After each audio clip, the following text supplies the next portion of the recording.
Hi, welcome. Thank you, Abby. This is Christine Trunnell. I am a director at Baker Tilly, and I'll go ahead and kick off the presentation. We appreciate the opportunity to spend the next hour with you to share some Costpoint tips and tricks that we've learned working with our clients over the years. So just to touch on the agenda, we'll do a quick introduction so you know who your speakers are today. And then we'll do an overview of the objectives. And then we'll really get into the meat of the content, which we really have broken out into three areas of Costpoint. The first is navigation. Then we'll talk through financial architecture and making changes in the system. And then we'll finish up with reporting.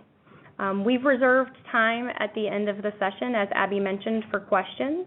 And then at the end, we just have our contact information if you have follow-up questions or want to discuss anything further about the content in today's session. So just to give a quick background on myself, as Abby mentioned, I'm a director in our Business Information Systems Consulting practice.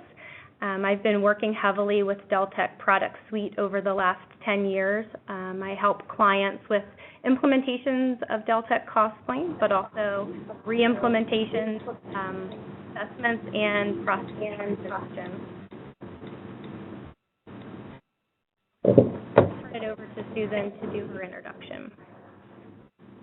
Thank you, Christine. This is Susan Eggleston, and again, I'm a director in the Business Information Systems practice here at Baker Tilly. I've been working with the Deltek suite of products for more than 17 years, and in total have more than 25 years of experience working with organizations in what solutions meet their requirements and helping to best fit those requirements and match up a solution with them. Working with the Costpoint solution set, I've done everything from an implementation consultant all the way through how to best optimize and utilize the solution within an organization and how it might best fit within a company and integrate with any other pieces of software that they may have available.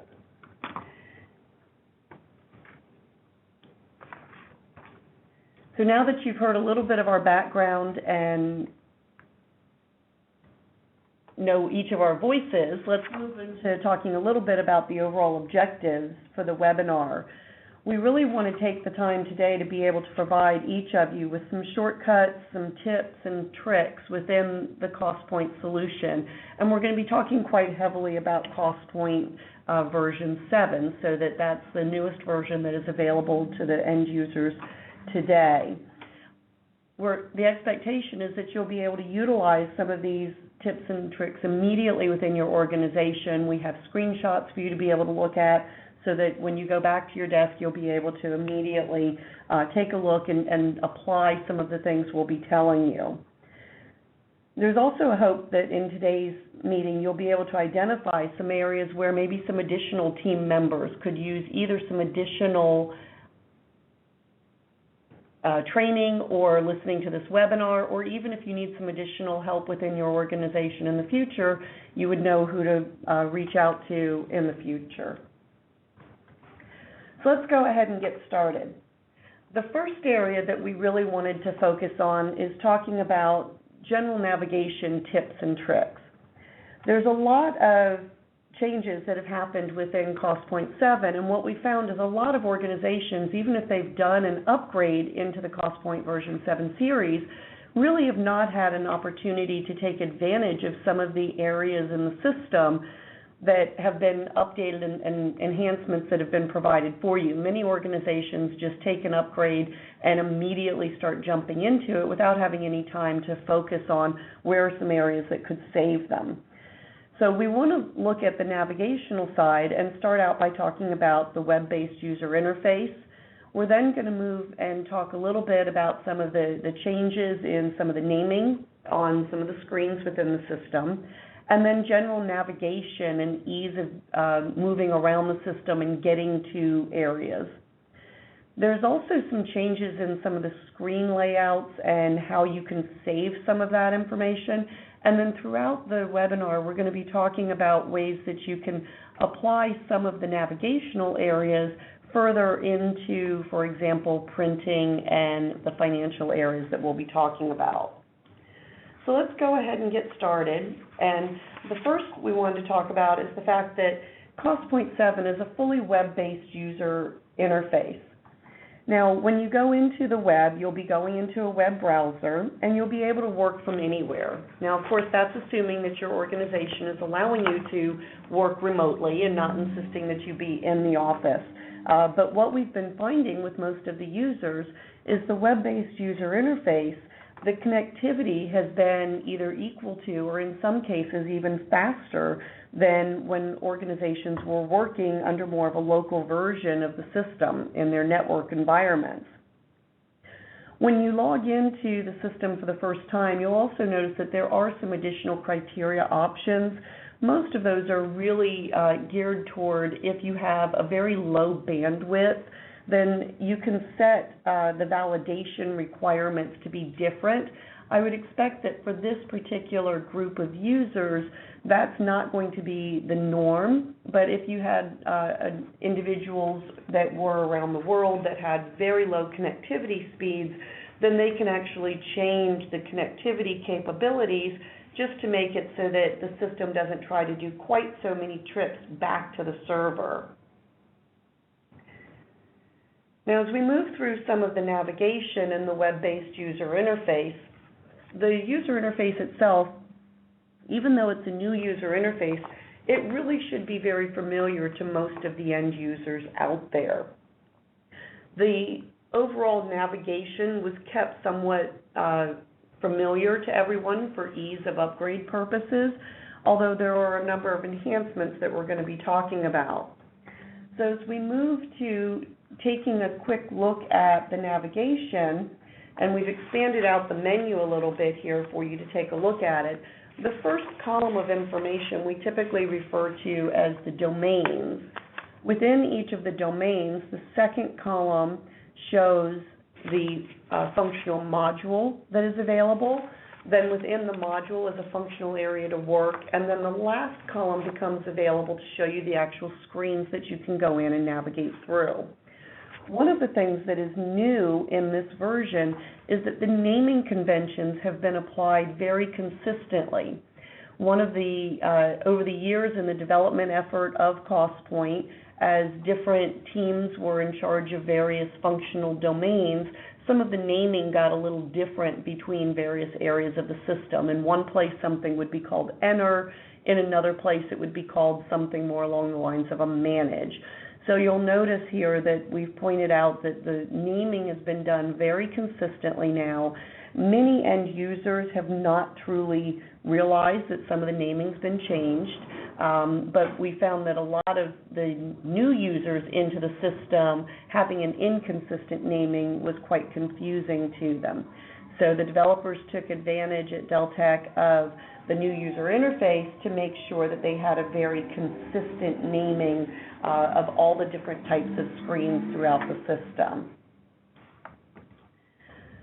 So since some of the screen names and some of the areas have changed within the system, there's some easy ways to be able to find various screens you might be looking for.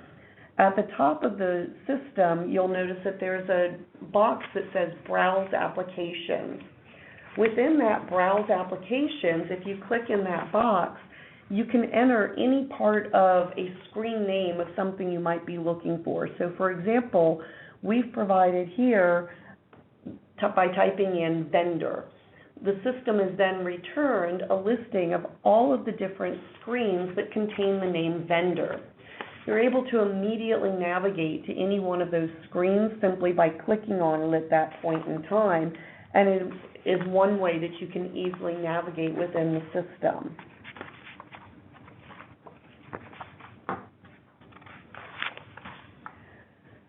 Another area we wanted to discuss is, again, that ease of navigation and ease of use. So when we're looking through the system itself, you'll notice that the menus certainly have been cascaded so that you can see how you're walking through the system. And then when you go in and open any particular screen, down at the bottom you will notice we've got a screenshot where it's showing the various breadcrumbs of how you got to that particular screen. From a navigation perspective, if I wanted to, in this example here, have my journal entry screen open, but I needed to go out and maybe run a report or do some additional work, I could simply click on General Ledger and it would immediately drop me back to that part of the menu and give me a way to navigate there where I could have multiple screens open. Since I can have multiple screens open, you'll notice up on the top left side there's a little box that has a number in it. My number is currently showing 0 for this screenshot. However, if you have multiple screens open, that number is going to show you how many different screens you have open at any particular time. If I click on that button, it will show me all those screens I have open, and again, I can navigate back and forth between those. So for those of us end users out there that are very used to multitasking and having multiple things going on at once and getting disrupted and jumping to something else and forget where we were and what we needed to finish up, when you click on that, it shows you all of those screens that you had open and will take you immediately back to where you were in that transaction. The other area that's very helpful for you is if you want to go and close out the system, you don't have to go through each individual screen in order to close them. You can simply click on that number and there will be a little X next to the name of the screen, and you can close out the screens in that manner. The other icon on the left-hand side of that number of screens is a little star.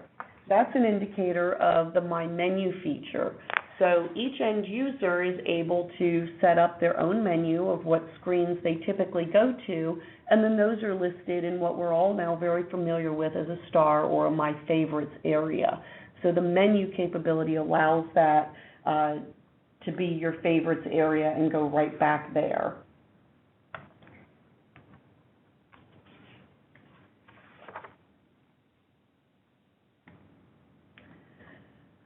So one of the areas that had been a lot of feedback provided to Deltek over the years was that end users that were using the same screen, for example, a enter journal entry screen or in this case it's a listing of customer screen, each one of those data entry screens, the group of end users in implementation would get together or someone else would set for them what the order of that screen was going to be. Well, now you're able to save that preference of how you'd like that screen to be run, and it can be done by individual user. So if you prefer to have screens with an order different, you're able to actually save that now for your end user. At the top of the screen, you'll see an Options button, and then within there you can arrange the table columns and save it, and each user can have that layout saved for them.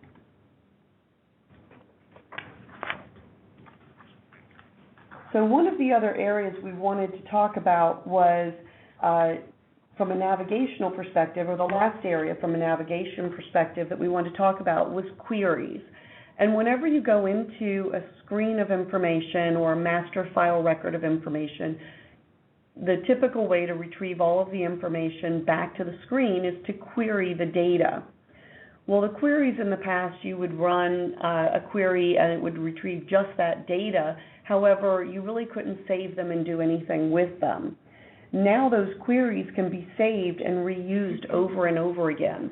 And this is extremely helpful if there are sets of data that are typically requested, such as projects for a particular project manager or a particular business unit.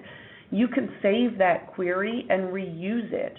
So when you go into the queries themselves, you'll notice the second tab here shows query, and that query allows you to build a query based on any field within the entire set of data that you're looking at, within that entire screen, and then you can save it. Once you've saved that query and you recall that query up, that resulting data set can be reviewed, it can be printed, or it can even be dropped out quickly into Excel. So with that, I'm going to turn it over to Christine, and she's going to start talking about some of the financial tips and tricks and pick up on that moving data out into Excel. So to move away from some of the navigational tips and tricks, let's move into more of the heart of the system and into some of the financial areas. This moves us into the capability to easily drop information into Excel, as has been mentioned in this presentation. And then we'll touch on more challenging areas such as financial system restructuring and changing disclosure statements and cost pools.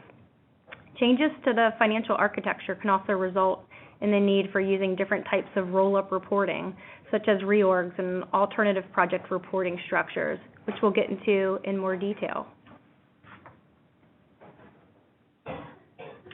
So the first step is to really address the ease of use of with Costpoint 7 to copy and paste data out of Costpoint. This has been one of the more positive feedback areas that we've received for Costpoint 7 and has been a great enhancement for our clients.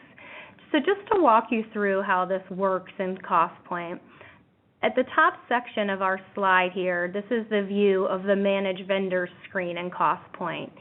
There's a box that's in the upper right corner when you're in table view. And if you click on that box with your mouse, a checkbox will appear. And what happens is that all of the records are then selected in that screen. Then from there, you can use your typical copy and paste shortcut screens. So Control-C to copy the data. And then when you open up Excel, you can just Control-V and the data will copy in exactly how it looks in the Costpoint system. So for anyone that has tried to get data out of Costpoint 6, whether it's from a transactional screen or a setup screen or even from a report screen, will know that this is a significant improvement on previous versions' functionality. Once the data is copied into Excel, there's no need for additional formatting. It comes into Excel exactly how it looks in Costpoint. This really has been a great enhancement because it allows for greater ease in dumping data from Costpoint in Excel for additional analysis to slice and dice the data. We also have clients who aren't as proficient and comfortable with their Cognos or impromptu reporting tools, and this has really opened the door for them to be able to be more flexible with how they're getting data out of the system for their own analysis purposes.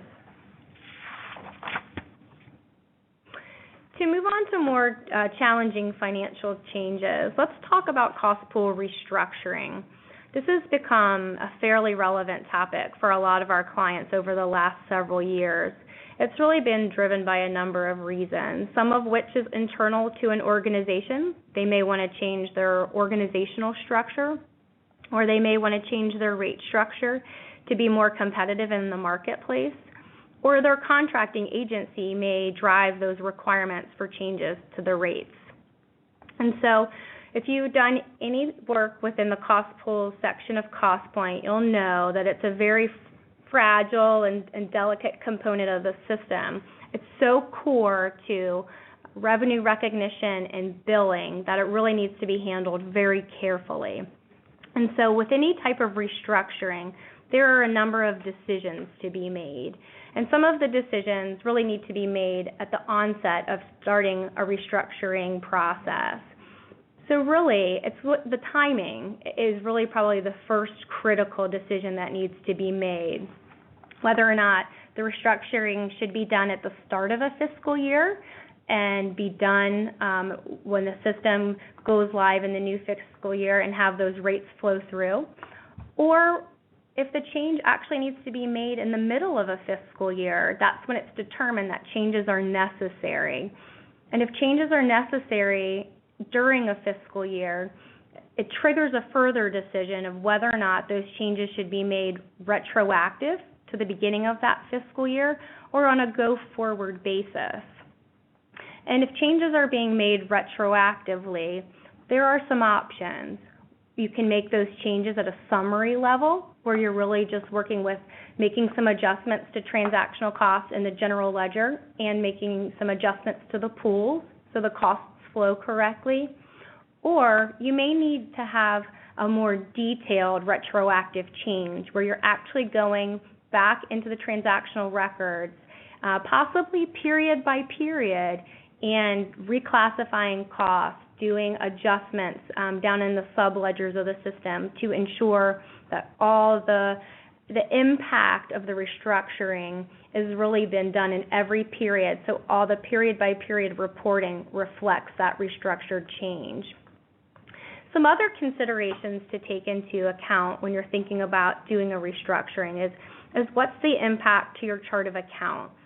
So most often, if you're doing a restructuring, you might have to have a new pool or a service center, which automatically triggers the need for new allocation accounts. But you may also need to have new transactional general ledger accounts that you need to reclassify costs to move costs around so that they are being picked up in the pools properly. It's important that, prior to starting any testing of any changes to a pool structure, that you ensure that any new accounts are linked to the appropriate orgs, or you'll quickly hit a roadblock in your testing process. Talking about testing, that's really one of our recommendations as you think about restructuring is really to go through a planning process that includes testing and allows a lot of time to be able to understand the results and make adjustments to your testing process for any issues that you might encounter. These changes are typically very significant in your system and have such an impact not only on your project reporting, but many critical calculations in Costpoint, and really should be planned out and tested. What we've recommended to clients is to start developing a good checklist of all the detailed steps that need to be performed during a restructuring process. Depending on the approach with the restructuring, whether it's done at the beginning of a fiscal year, whether it's retroactive, if it's retroactive and done in detail, that will drive the detailed steps that need to be performed and will need to be tested throughout the restructuring process. The last item we've listed here is the impact and changes on a disclosure statement. As you know, if any changes are made to a disclosure statement, it often requires the analysis to determine what's the impact going to be, so a what-if analysis.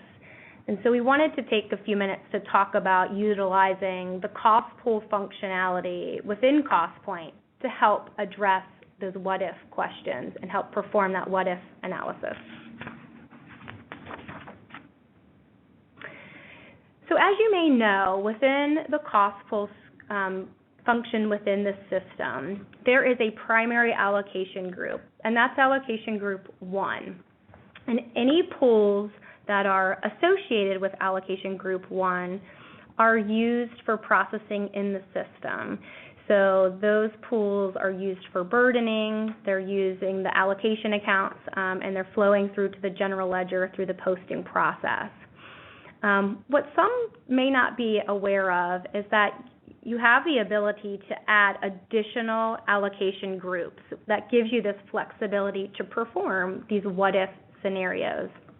And so any allocation group other than 1 will not post to the general ledger and will not process as real transactions with the system. It's really to try to test out a new structure. What does it look like? What results are you getting to determine if you want to move forward with the changes?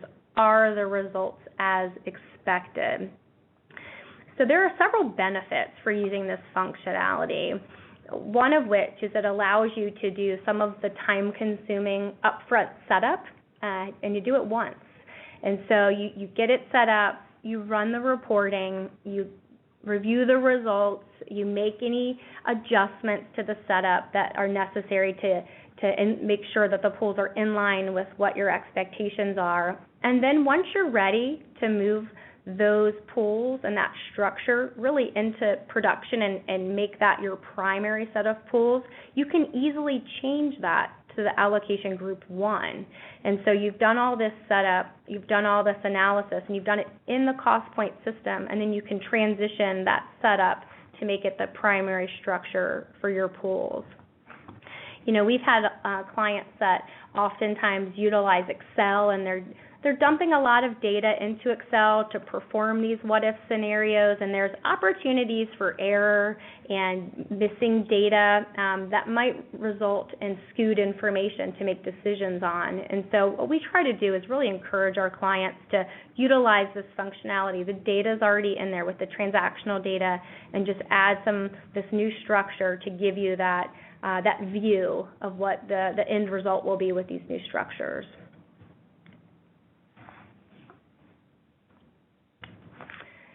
So frequently within the life of an organization, there's the need to reorganize or review information in a different format from maybe your initial Costpoint implementation. To facilitate this within the system, there are a few areas which may be helpful to understand to give you some additional functionality. The first is having unlimited financial statement structures. This allows multiple versions of financial statements and allows an organization to view subsets of information that, typically appear on your income statement. For example, you might have a statement of expenses to show just certain expenses to a particular user community. What this allows you to do is have a lot of flexibility and really create what you need and what's beneficial for you to run the organization and manage the business.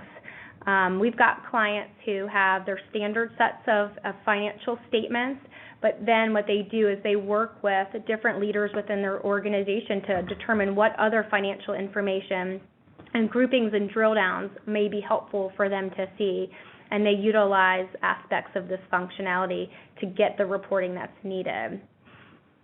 We have, just kind of touching on what I had mentioned earlier, this is also helpful to some of our clients who aren't as comfortable with Cognos and using Cognos to develop custom financial reporting when they only might need some basic things to help augment their core financials. And so they found that this functionality has been very helpful for them. For more comprehensive changes and reorganization, there's some additional functionality that resides in both the general ledger and the projects ledger to provide alternative views of reporting and alternative groupings without changing some of your core Costpoint pillar elements to do it. The first one we'll talk about is the reorg function within the general ledger. And so sometimes I find the name of this confusing because it can be confused with actually reorganizing your org structure, so changing your org structure within Costpoint, but that's not what this functionality really is. It really uses your core org structure to create a different view, a different reporting view than what your core org structure gives you. An example of this may be for businesses who have more than one way to report their business.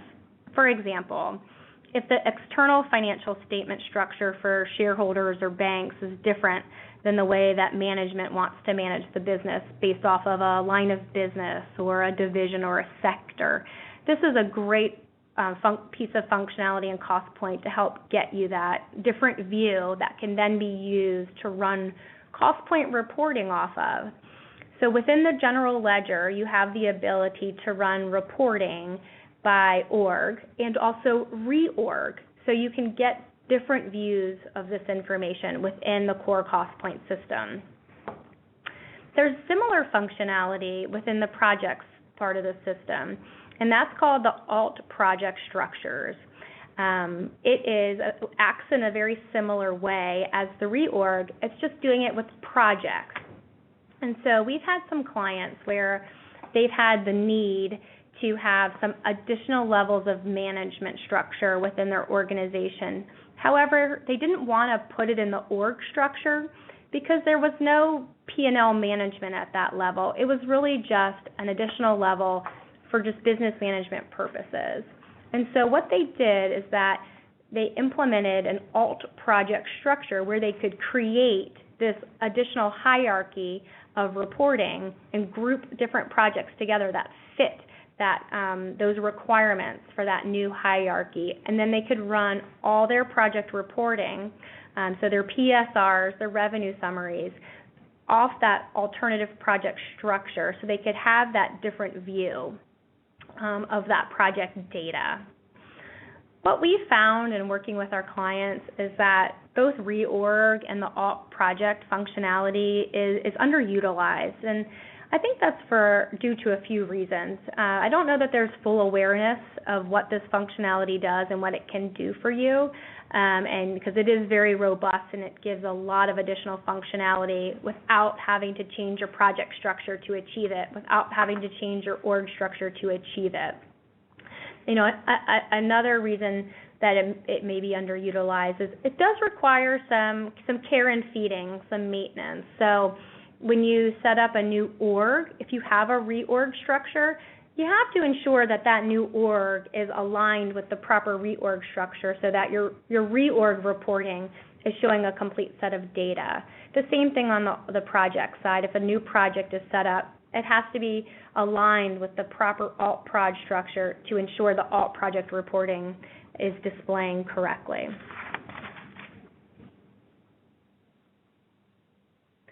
I'll pass it back over to Susan, and she'll talk us through some reporting tips and tricks. Thank you. The last area that we really wanted to touch on for today's webinar and additional functionality and some of the tips that we found very helpful to many of the users is the reporting area.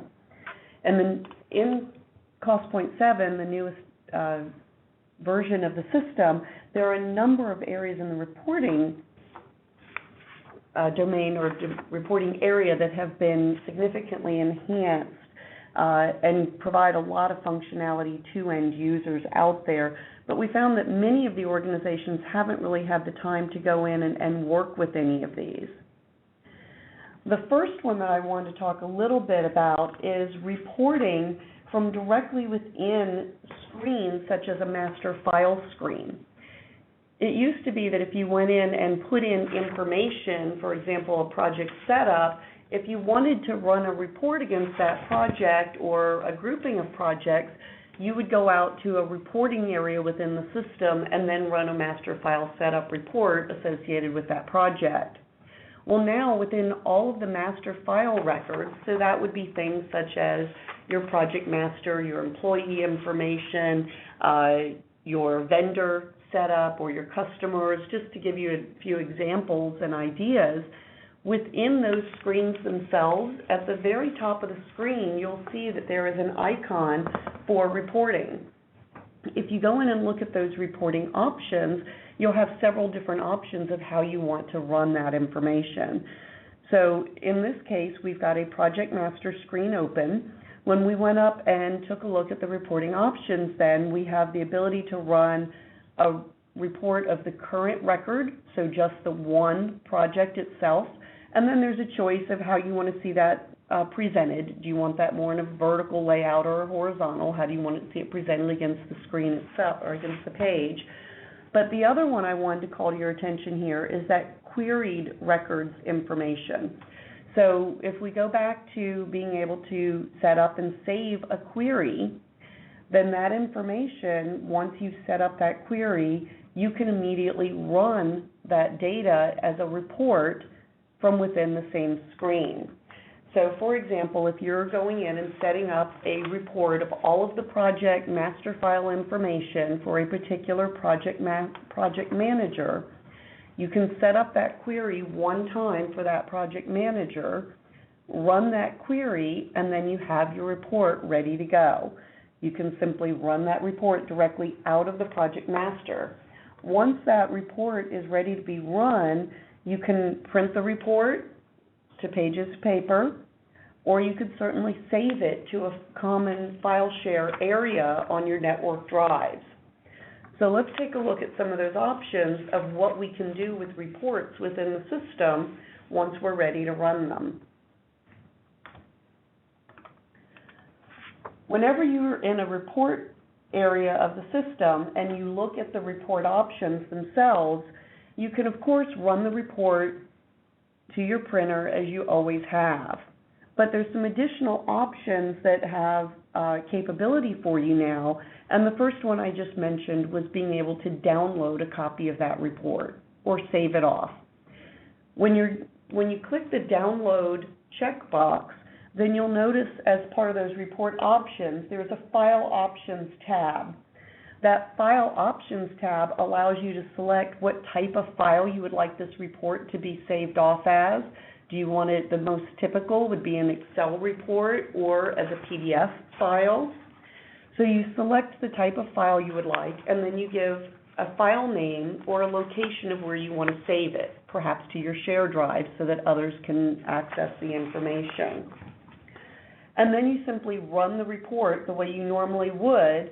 You can select multiple options here simultaneously. So at one time, I could print my report out to a printer, and at the same time, I could save it to my share drive. And we're going to talk about a couple of the other options in just a moment. So it makes it very efficient to get your information and save it. The next option I find used by some of the clients I've worked with in the past, primarily one of the areas they've used it the most is an email option, and specifically in the purchasing area. So if you're sending out a copy of a purchase order to the vendor, they've been creating that copy of the purchase order directly from within Costpoint and sending that email out directly. By checking the email box, you'll see that there's an email tab, and when you go in there, you can type in your email and the body of your email directly within that. So in my example of a purchase order, you can simply send that out to your vendor.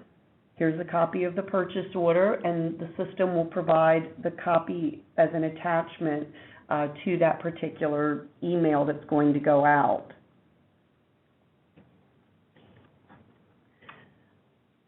The last area from a reporting perspective that I wanted to mention was archiving. And archiving is an area of the system that, especially in the billings area, when Deltek has heard for years, a number of the users in the community have always had a common challenge, if you will, and that's when you've printed out your bills and sent them out to the customers. Once that bill is posted, you can no longer get an exact copy of how that bill looked. So many organizations had administrative individuals or the billers spending a lot of time making copies of all those bills and putting them into hard copy files. Because, of course, as many people are quite familiar, whenever you go to do collection calls, one of the first responses you typically get when you're trying to call to collect on a bill is, gee, you know, I don't seem to see that one right here in front of me. Can you send me another copy of that bill? So it's always been a big challenge for customers to be able to get that copy of the bill and send it back out so they can get the bill paid rapidly. Now within the system, with this archive functionality, you can check the archive option and give a file name for that archive, and the system is holding an exact copy of how that report was run. One of the nice options here is that you've also got a choice. You can use this for any reports, but you have a choice of how long is that archive going to stay active within the system. You could set up a particular date that you wanted the system to automatically get rid of those archive files, which might be the case in maybe some accounts payable reporting functionality. Maybe you want to get rid of old copies of files after 90 days or so. You can pick a specific date, or you can say you don't want them after a certain number of days. Or in the case of your bills, in that case you may want to keep it with the never delete option so that you can always go back and pull up an exact copy of what a bill would have looked like. Especially for things such as audit purposes, it's always nice to be able to go back and do that. So billing is the area that we found consistently the archiving capability has been the most helpful. So the tips and tricks that we've been talking about today are, of course, just a few of the items that we've learned by working with the system over the years, and especially some of the areas that we wanted to point out that are in some of the newer functionality that most of the customers and users have not been able to have enough time to explore yet. If you've got specific questions, we'd love to help answer them, and certainly we'll circle back on any other questions that we're not able to get to at that point in time. So Christine, do you want to take a look and see if we've got any current questions out there? Sure. So the first one is, what is your recommendation on how to handle indirect rate changes, retro or go forward?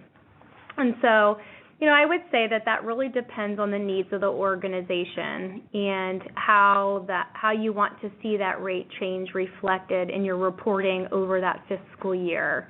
If you want to see all of the detailed reporting period by period reflect that new rate structure in a mid-year rate restructuring, you probably want to consider a retroactive rate change. If that is less important to you and the restructuring timing really falls closer to the end of your fiscal year, a go-forward change may be a better option. We've had clients that we've worked with who have made decisions to make changes to their rates during a fiscal year, but they actually didn't implement them until after period 12 processing was complete, and then the restructuring was done and the reporting was updated to reflect the new structure. So it really does depend on what the needs of the organization are and how the rates really need to be reflected in your reporting. Okay, we've got another question that's here, so we'll go over this one really quickly. Can you go over the part of copying information to paste into Excel again? And certainly you will get a copy of all of the screens to make it very helpful for you, but just very quickly, anytime you run any query within the system on any screen, when you move that screen view into a table view, so all the data entry screens, you have a choice of a form view and a table view now. When you move that into a table view, on the left-hand side of the screen, there's a checkbox which allows you to select all of those records, and then you simply use very familiar functionality to most of us where you can do a copy and a paste, so Control-V and Control-C. Or I got that backwards, Control-C and then Control-V to paste it into Excel. So we'll have copies of the screens that will be sent out to all of the participants, and that's certainly one of the easiest ways to copy information out into Excel. There are a couple of other options within the system as well. At the top of the screen, you'll also notice that there's a copy option out into Excel and then the reporting option. But the most common is definitely just selecting all of the records and dropping them straight out into Excel.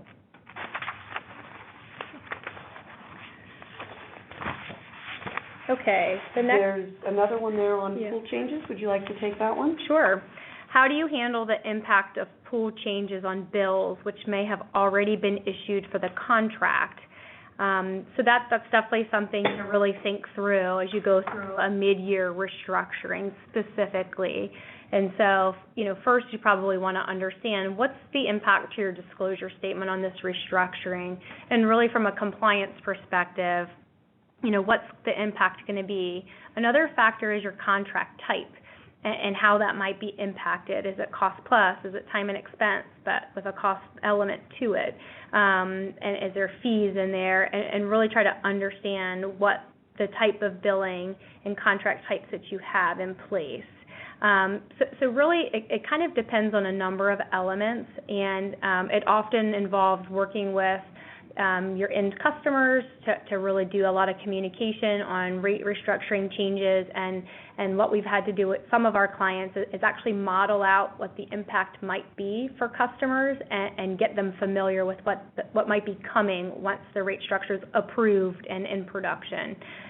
So that is a key consideration. I'm glad somebody asked that question. That's a key consideration in any restructuring that's in the middle of a fiscal year. Okay, and I see another question here. Is it possible to increase the length of the transaction description in a journal entry? Well, that's actually a field that is programmed into the system with a field length, and that's something that Deltek would need to increase, that field length itself.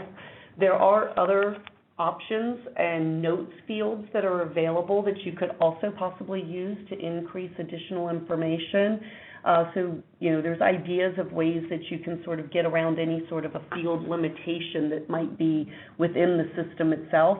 Those are areas that as we get additional feedback, we certainly have a lot of communications with Deltek on what we're hearing from our customers, and we'll be happy to mention that we even got a question on that particular field length itself. There are several field lengths that in the newest version of Costpoint 7.1.1 were increased. I do not believe that the journal entry transaction description was one of them. Most of the increase in those field lengths occurred within the materials management modules within Costpoint. But we'll be happy to take this one back as feedback to them as well, that people really would like additional field capability within the descriptions themselves. And I see one other question that's come in. Is there a max capacity for archived reports that are out there? How many can you keep? And actually that response is very positive for you. No, there is no maximum capacity on how many archives you can keep. It's very similar to other tables within the system. It will continue to grow as long as you certainly have space available within your server environment. One of the things that we have been seeing as a trend from customers throughout all of the Deltek customer base is a number of organizations that from a IT perspective are looking at trying to go to even more cloud hosting environments so that they don't have to continue to upgrade the amount of space on their own servers internally and maintain some of the same levels of hardware and continuing to increase and replace their own hardware. But from an archiving perspective, you can continue to add some records into those archives, and then obviously you would want to make sure it's not just chewing away all of your space on your servers and working with your IT folks, but the system itself isn't necessarily going to have a limitation on it for you. So that looks like the list of questions. We haven't had any additional ones come through as we've been talking through the questions. So I think we'll just go ahead and close the webinar. This has been great for us. We really appreciate the opportunity to talk with your group today and share some tips that we've experienced over the years. Please don't hesitate to reach out to us. Our contact information is here on the screen now, but it's also going to be within the slides that you receive. We're happy to answer any follow-up questions or talk to you about any other questions you might have about Costpoint or any of the other Deltek products.